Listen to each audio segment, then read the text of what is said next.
The 50-year crisis in the church took on an explosive new urgency this summer when new allegations arose regarding the exploits of former Cardinal Theodore McCarrick, whose crimes were alleged to have been covered up by Cardinal Donald Wuerl. Demands for Wuerl's resignation came swiftly when those allegations began to be substantiated by circumstantial evidence and the apocalyptic charges leveled by Archbishop Vigano.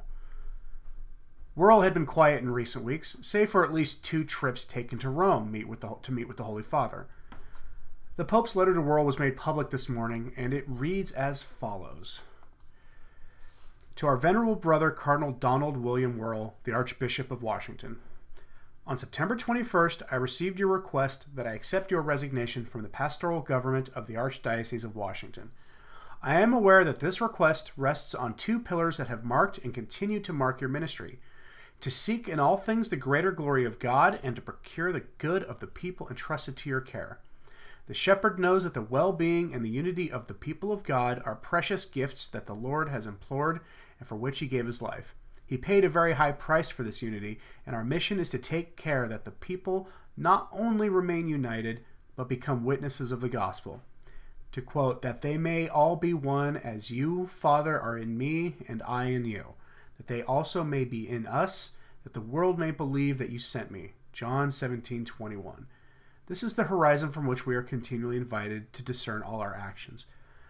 I recognize in your request the heart of the shepherd who, by widening his vision to recognize a greater good that can benefit the whole body, the Apostolic Exhortation Evangelium Gaudium 235, prioritizes actions that support, stimulate, and make the unity and mission of the Church grow above every kind of sterile division sown by the father of lies, who, trying to hurt the shepherd, was nothing more than the sheep to be dispersed. Matthew 26:31. You have sufficient elements to justify your actions and distinguish between what it means to cover up crimes or not to deal with problems, and to commit some mistakes. However, your nobility has led you not to choose this way of defense. Of this I am proud and thank you.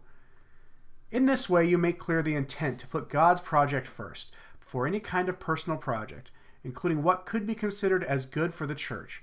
Your renunciation is a sign of your availability and docility to the Spirit who continues to act in his Church. In accepting your resignation, I ask you to remain as Apostolic Administrator of the Archdiocese until the appointment of your successor. Dear brother, I make my own the words of Sirach. You who fear the Lord, trust in him, and your reward will not be lost. 2:8.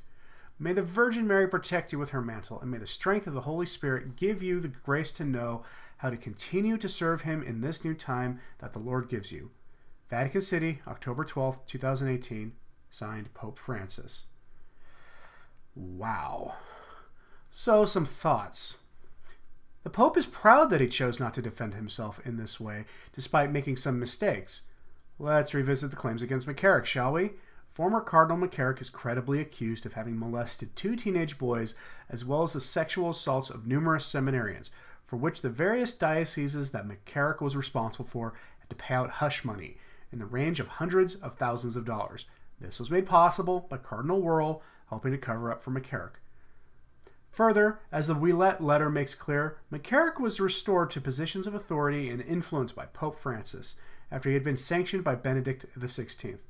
Furthermore, Cardinal Wuerl was outed by the Pennsylvania grand jury report for having shuffled around priests accused of sexual assault.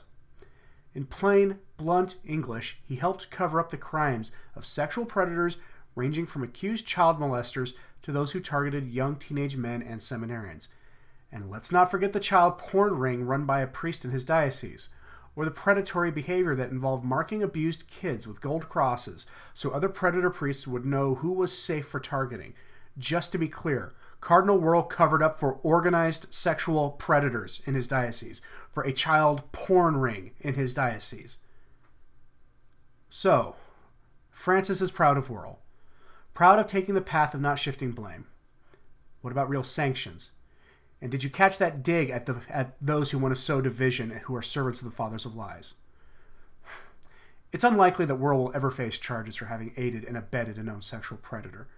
It's also unlikely that the federal government will go after Wuerl for his aiding and abetting of child pornographers, due in large part to the historic independence that the church and state has always had even in criminal matters. It's a good thing that Wuerl finally had his resignation accepted, but the language employed here is utterly tone-deaf and frankly insulting.